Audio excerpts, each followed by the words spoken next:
Unfortunately, I didn't get this interaction on camera like Teffy did, but since his name is in the news right now or in the media, I thought I would tell you guys my story about him real quick. I used to work at a place where celebrities came in a lot, that shan't be named. And one day, a certain celebrity comes in and he says something to me that is by far the best interaction that I've ever had with a celebrity. It's gonna be a brag, so I'm sorry in advance. It's gonna be a name drop and a brag, but it's the best thing that ever happened to me. I'm working at the little hostess desk. I got my head down, I'm looking at the monitor, and I hear, and I look up, and who do I see in front of me? Jeff Goldblum. Oh, good morning. Hi. I'm Jeff Goldblum. Wow, so one of the high points of your life was randomly meeting Jeff Goldblum, huh? Oh, good for you, lady. You know, it kind of reminds me of my own little celebrity story. I was doing some business in a fairly tall building that shall remain nameless when I was in the elevator and the door swung open and guess who walked in? Walter Koenig himself.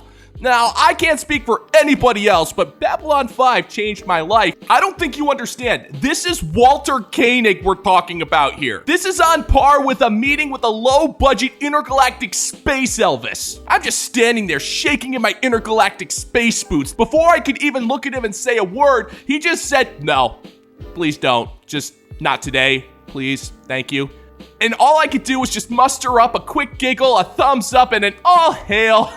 Yeah, it was definitely one of the most uncomfortable elevator experiences of my life. So I guess there is some truth that you're never supposed to meet your heroes. And did that happen? I don't know, probably not. But that story is still more interesting and plausible than whatever the hell it is you're saying.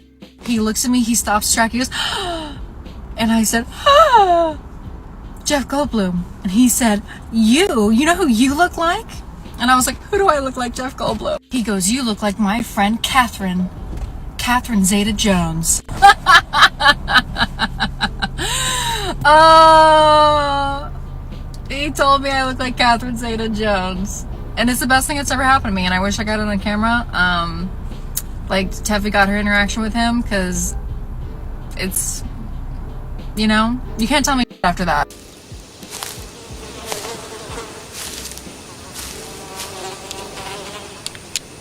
That is one big pile of shit. So one of the greatest moments of your life involves Jeff Goldblum saying that you look just like a woman who's aged out of Hollywood to the point where she hasn't worked since 2012. Yeah, just really aim high there, sister. Good for you. I don't know if I can top that, but I'm gonna give it a shot. This one's actually true. I had the opportunity to meet the man, the myth, the legend, Tom Wilson. And to be honest, I always liked this guy as an actor. I've seen him in several things and he's actually really good. Got a great sense of humor. He's funny. And he's sitting there just expecting people to have him sign Biff memorabilia, but I'm not like that. I actually walk up to him with a smile on my face and I hand him my copy of Wing Commander 3, Heart of the Tiger on PS1. He's a little shocked and taken aback by a second. He has no idea what the hell is going on when all of a sudden, for the briefest of moments, his eyes light up and he goes, "Aw, nice." And for like the next 45 seconds, he's trying to figure out a way to sign this thing. He wasn't sure. This is a 4-disc game. He wasn't sure if he wanted to sign one of the discs or on the back, and we both agreed the cover would probably be the most appropriate place. So he signs his name and even writes in Todd Maniac Marshall. Now, I'm fairly certain this guy has already forgotten our interaction, but I like to think that I brightened this man's day for at least 4.5 minutes. And that is a real celebrity story. I want my money back. You want to know why having a crush is so much fun? Because if you are a creative person, if you are an artist, you are constantly in conversation with the essence of the kind of art that wants to be channeled through you. And a crush is the perfect external representation of our own projection of the magic that we conceive of and want to channel. I just have one small question. Let's say I wanted to play some hockey. Do you think I could borrow that huge giant hockey stick you have shoved up your ass?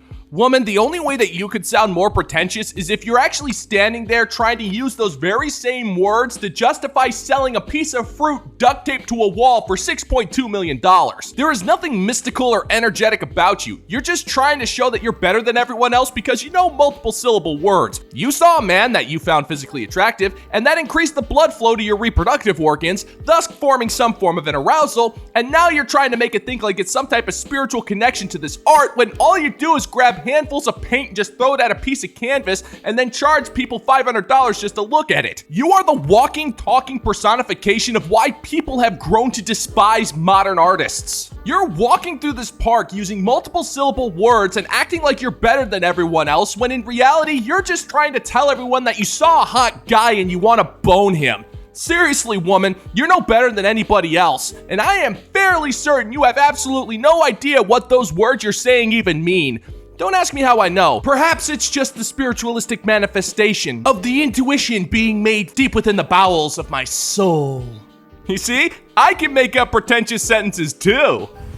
So when you spot a cutie and maybe you have an interaction with them, and perhaps you become giddy and think that it's because of them, just remember that it is in fact because of you. Like, people talking, they say, huh? What are you talking about? Your ability to channel, create, and express beauty in this world is not dependent on the medium through which you do that. And so a crush is simply that, a medium. And you get a reaction from people who say, huh? What are you talking about? Translation? I saw a hot guy. Like, no, seriously, really hot. We made awkward eye contact for 5 seconds, and I'm already planning our wedding, how many kids we're going to have, and where we're going to retire after we both cash in our 401ks. Well, his 401k. I'm an artist. I have no retirement savings whatsoever. Point in fact, I would actually be one job loss away from complete and utter destitution if it wasn't for the obligatory generosity of the financial support from both of my parents. And to show my appreciation for their help, I paint gaudy, unappealing pictures and try to sell them off as modern art, even though I failed rudimentary finger painting back in kindergarten, which was something that was never supposed to be graded, but they made an exception just for me. And to try to prove to the world that I'm not a complete and utter life failure, I walk around public parks and dress up as pretentiously as possible, and then use big words to try to show people I'm more important than what I actually am, and I am terrified that I'm going to live the rest of my life alone with nothing to show for it. On a scale of 1 to 10, how close am I? Remember that the next time that you think that your crush is the source of the excitement that courses through your veins. Because in truth, it is you and your own potency. As artists, what we desire most of all is to experience our own creations in the physical. The creation of them and then the representation of them out there somewhere in the world. And as artists, we are really, really good at finding the canvas, locating the words, attaining the tools, and finding the immense beauty in all of the colors. Yeah, I must admit, when I see a painting like this, I get emotionally erect. The entertainment that these wannabe pseudo-intellectual artists actually provide is nothing short of precious. I could watch this kind of stuff for hours and just laugh my freaking head off because she has absolutely no idea what she's saying. She's making it up as she goes, and she's trying to make herself sound way more important than she actually is. And what is absolutely fascinating about all of this is that she is actually on the mild end of pretentiousness. And yet she's walking around trying to say that it wasn't the fact that Chad was hot that turned her on, it's the fact that she's a creative type, even though she has said absolutely nothing that could even be remotely considered creative. This is a carbon copy of pseudo-intellectual art speak that we hear all the time. We hear it so often that it actually appears in comedy movies almost word for word. Woman, by merely walking around and talking, you are proving that you are a parody of yourself. I would tell you to go do something to preserve your dignity, but you gave that up a long time ago for art that nobody will ever want to buy. Good, but I would say it's horrible yet terrible. Ugly yet disgusting. You suck. And I want to take a second to give some love to the fine members of the Bounty Board over on Patreon whose support keeps this channel alive and helps to create content every day for all of you fine people. Thank you so much, gentlemen and gents. I know I say it all the time, but I cannot thank you enough for your support. All hail!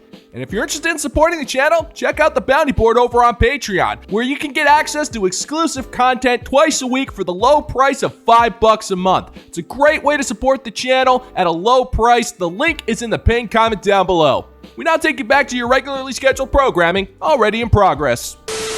I share my husband with multiple women. That's why I praise the Lord for prostitutes.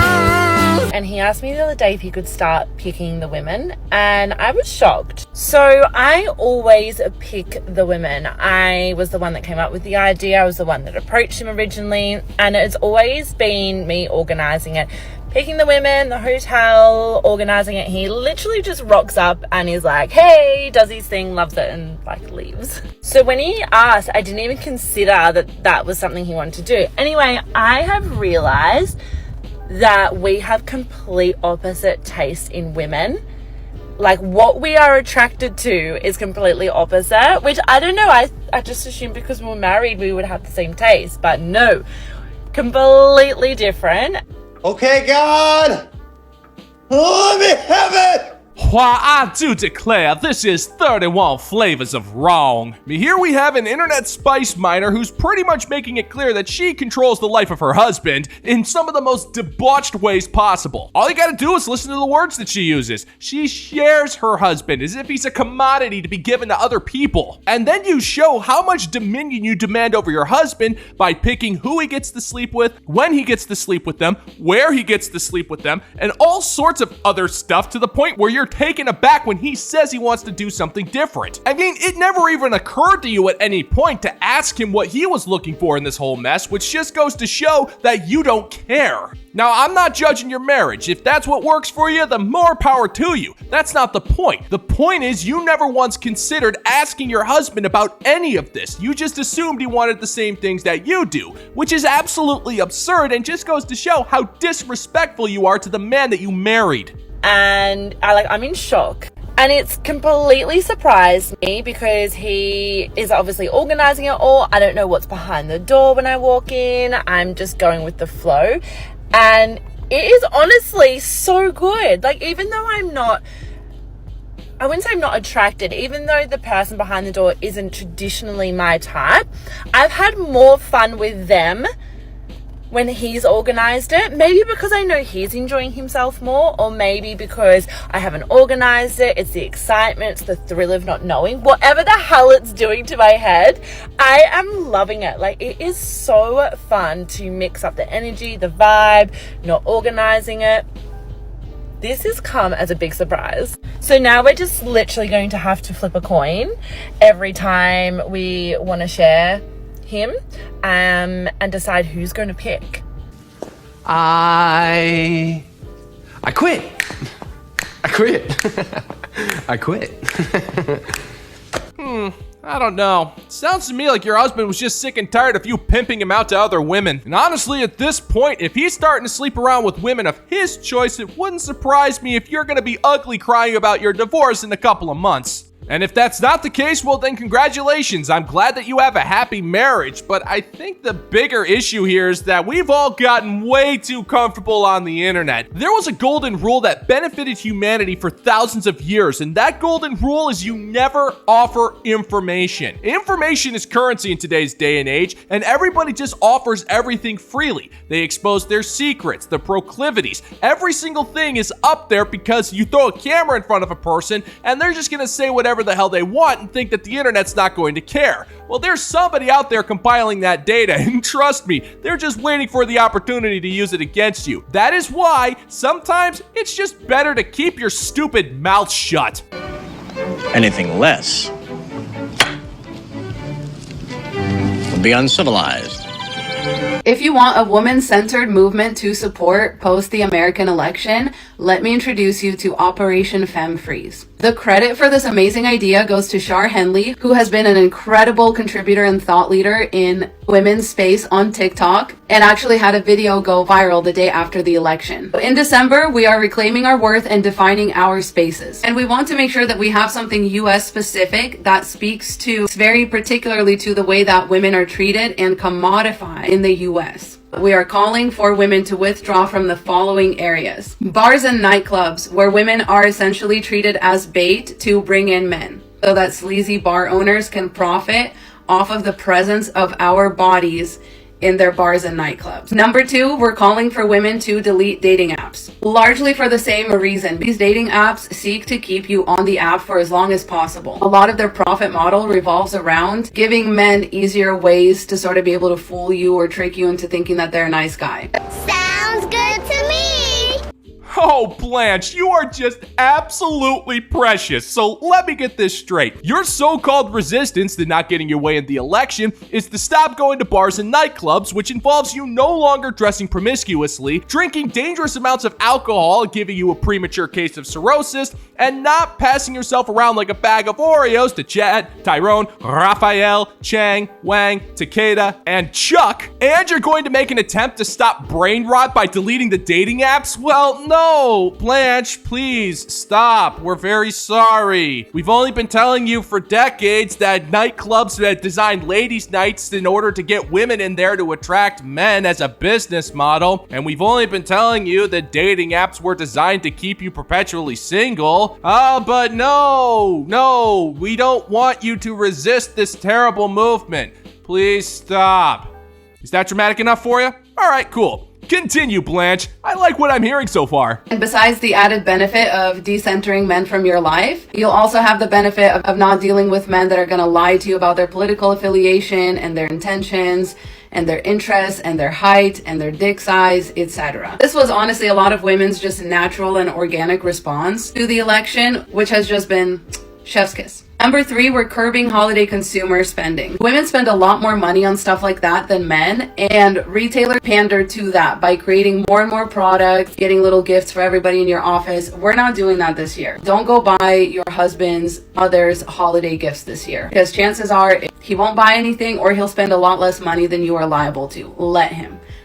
Don't feel pressured to get Nancy in accounting some stupid mug, okay? She probably voted for Trump, so let's not do that this year.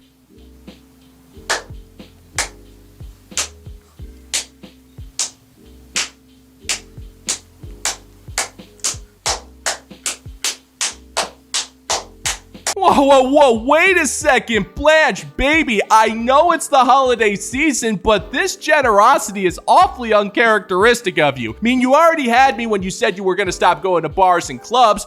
Getting off the dating apps is a nice little perk, even though most of us couldn't care less what you do with your social media, but you're also going to cut frivolous holiday spending? I gotta admit, Blanche, you really do know how to show it to evil men and their evil ways by actually taking some responsible actions against the life that you shouldn't be living anyways.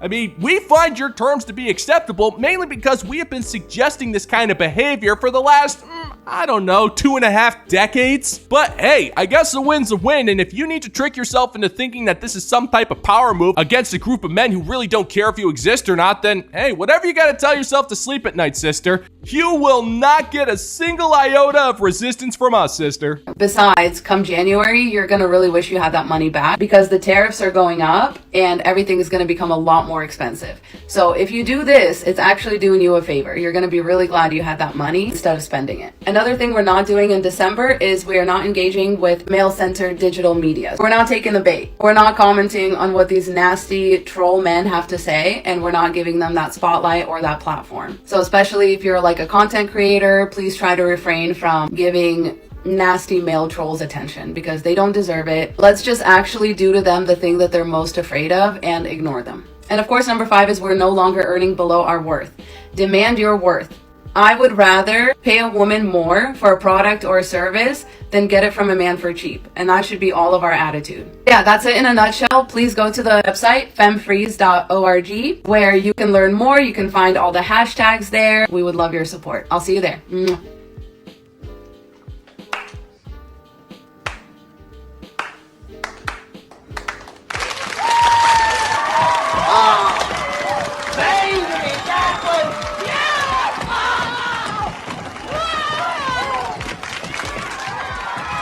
Blanche, I'm too busy celebrating to actually leave comments on your blatant lack of knowledge when it comes to basic economics, and your hypocrisy when you say that you're going to need money due to increased tariffs, only to say that you'd rather spend it on a female-owned business, despite the fact that we have countless examples of female-owned businesses doing just that and going under. And Blanche, I never thought I'd be saying this to you, but please, whatever you do, continue to post. Post more of this resistance. Put us in our place by not being promiscuous, by not going into alcoholism, and by cutting off your primary source of toxic vanity, and also not wasting money and actually living a practical lifestyle. Yeah, that's really gonna show us, Blanche.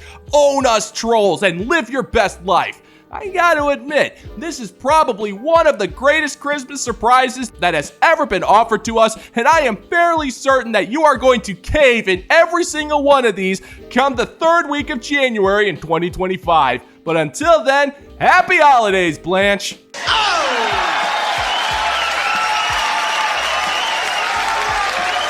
And that is going to do it for today's video, gentlemen and gents. And as always, if you find that my particular brand of comedy is bringing you to the brink of laughter, then why don't you scroll on down and click that like and subscribe button. Ring the notification bell, leave a couple of comments, and don't forget to share this video so we can give the good old-fashioned middle finger to the YouTube algorithm. Thank you so much for checking out the new video, gentlemen and gents, and until next time, peace out, homies.